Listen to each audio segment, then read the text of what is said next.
বুঝলেন মা বাড়ি আজকে আবার আইতাছে ভাবি আপনার কাছে আমার কাছে তো আইবে আইসাই কাল ডাল নুন হলুদ তেল গোলালু আমার কাছে তো আইবেন আমার কাছে না আইলে এগুলো নিয়ে খাইবেন কার কাছ থেকে আসলে উনি একটু অসুস্থ তো আজ 2 দিন ধরে কাজ করতে পারে না মায়েরাও কিছু খেতে পারে না আপনি 2 পাট চাউল দেন পরে পালে 2টা আলু দিয়ে ওকে জানি আমার জামাইটাও নিয়েছে মানুষ মানুষের জন্য যাও 2 পট চাল দিয়া দাও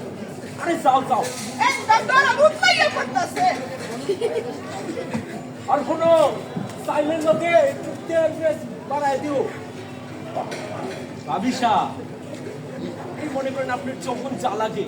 তেল পেঁয়াজ রসুন আদা চারটাকে সব নিজের মনে করে আমার কথা শুনলেই তো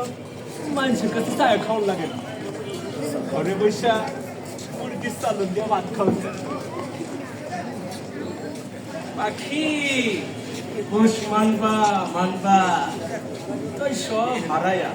চুপ করে গরিবের লোক সবার ভাবি লাগে তাই না দরকার হলে না খাই থাকবো তা আপনার কাছে তো চাইল নিব না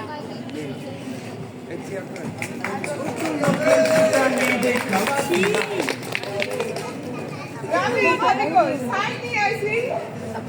আমি কি জানি মহিলা বেঁচতে হয় চলে গেছে তেলছি আই চলে গেছে নাকি আপনি কিছু করছেন আপনি তো ভালো মানুষের ছাই মনে করছেন আমি কিছু বুঝি না বাচ্চা বেড়া কোন